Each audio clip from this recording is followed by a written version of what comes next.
السلام علیکم ورحمۃ اللہ وبرکاتہ۔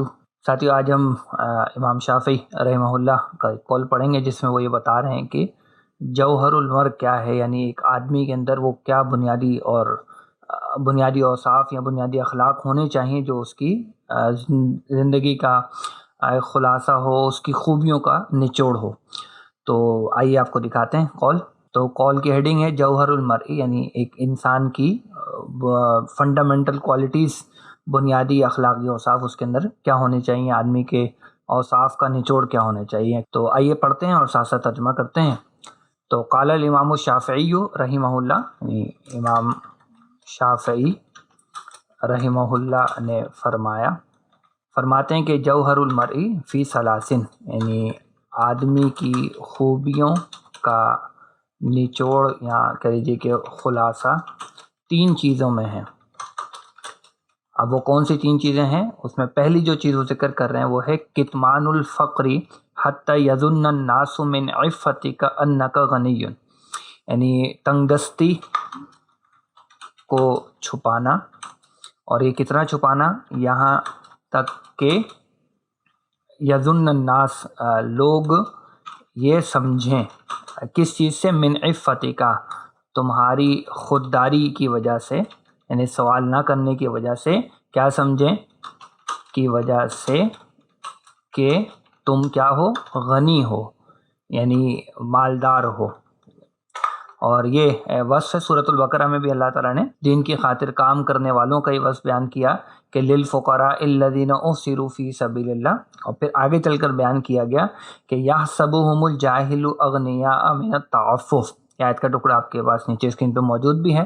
یعنی جو جاہل لوگ ہوتے ہیں، نادان لوگ ہوتے ہیں، وہ ان کی اس تعفف، نہ مانگنے کی وجہ سے، خودداری کی صفت کی وجہ سے یہ سمجھ بیٹھتے ہیں کہ یہ لوگ بڑے غنی ہیں، بڑے مالدار ہیں۔ تو ایک انسان کے اندر، ایک آدمی کے اندر یہ خوبی ہونی چاہیے کہ وہ اپنی تنگ دستی کو، اپنے فقر کو چھپائے، ہر ایک کے سامنے اس کو ظاہر نہ کرتا پھرے۔ دوسری بات بیان کرتے ہیں وَکِتْمَانُ الْغَضَبِ، یعنی اور غصے کو چھپانا، یا غصے کو پی جانا کہہ لیجئے، حتی یظن الناس انک راضٍ، یہاں تک کہ لوگ سمجھیں کہ تم راضی ہو، مطمئن ہو، تم اس سے خوش ہو۔ اور اس میں بھی بنیادی طور پر یعنی ہر جگہ غصے کو نکالنا کوئی اچھی بات نہیں ہوتی ہے، اور غصے کو پی جانا اللہ کے نیک بندوں کے اوصاف میں سے ہے۔ سورہ آل عمران میں اللہ تعالیٰ نے فرمایا کہ وَالْكَاظِمِينَ الْغَيْظَ وَالْعَافِينَ عَنِ النَّاسِ، غصے کو پی جانے والے ہوتے ہیں اور لوگوں کو معاف کر دینے والے ہوتے ہیں۔ تو کسی کے بارے میں اگر یہ غصہ ہے بھی تو بندہ ہر ایک کے سامنے اس کو ظاہر نہ کرے، بلکہ ایسے ہی پیش آئے کہ جیسے آپ اس سے خوش ہیں، آپ اس سے مطمئن ہیں۔ یہ اچھے لوگوں کے اوصاف میں دوسری بات آگے۔ تیسرا وصف بیان کرتے ہیں وَکِتْمَانُ الشِّدَّةِ، کتمان الشدت سے مراد یہ ہے کہ جو سختی ہے، یعنی حالات کی سختی کو چھپانا، یعنی جو بھی حالات چل رہے ہیں، بیماری کے حالات ہیں، کسی اور وجہ سے بندہ پریشان ہے، کوئی کاروباری تنگی ہے یا کوئی اور طرح کا معاملہ ہے، تو اس سختی کو چھپانا، یعنی کہ ہر ایک کے سامنے بولنا شروع ہو جائے، یہاں تک کہ لوگ یہ سمجھیں کہ کیا ہے؟ انک متنعم، کہ تم نعمت والے ہو۔ مراد کیا ہے؟ کہ تم سکون سے ہو، نعمت والے ہو، یا راحت میں ہو، کہ تم جو راحت میں ہو۔ یہ جو تیسری بات یہاں پر بیان کی گئی، اس کے حوالے سے قرآن مجید میں آیا کہ سورہ بقرہ کی آیت نمبر 177 میں کہ وَالصَّابِرِينَ فِي الْبَأْسَاءِ وَالضَّرَّاءِ، صبر کرنے والے ہیں مشکلات میں، تنگیوں میں، وَحِينَ الْبَأْسِ، اور خاص طور پر جنگ کے موقع پر۔ تو یہ بھی بندہ ہے مومن کے اور ایک آدمی کے اوصاف کا نچوڑ، یہ خوبی بنتی ہے۔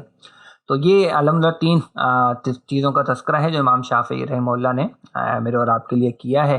اللہ تعالیٰ ہم میں سے ہر ایک کو اپنے اندر یہ خوبیاں پیدا کرنے کی توفیق دے کہ انسان کے باطن میں جو بھی خوبیاں ہیں، ان خوبیوں کا نچوڑ امام شافعی رحمہ اللہ کے نزدیک یہ ہے کہ بندہ تنگ دستی کو چھپا کر رکھے، اپنے غصے کو قابو میں رکھے، اور حالات کی جو بھی سختی ہے اس کو اس طرح لوگوں کے ساتھ پیش آئے، اس طرح لوگوں کے سامنے رکھے کہ جیسے وہ بڑا پرسکون ہے، اپنی سارے غم، اپنی ساری تکالیف اپنے رب کے سامنے، اللہ سبحانہ و تعالیٰ کے سامنے رکھے۔ اللہ تعالیٰ مجھے اور آپ کو ان اوصاف کو اپنے اندر پیدا کرنے کی توفیق عطا فرمائے۔ آج کی ویڈیو کے لیے اتنا ہی، آپ بتائیے گا ضرور اپنے کامنٹس کے ذریعے سے کہ ویڈیوز آپ کو کیسی لگ رہی ہیں. انشاءاللہ آئندہ ویڈیو میں ایک نئی نصیحت نئے پیغام کے ساتھ آپ کی خدمت میں حاضر ہوں گے. تب تک کے لیے اجازت دیجیے. السلام علیکم ورحمۃ اللہ وبرکاتہ.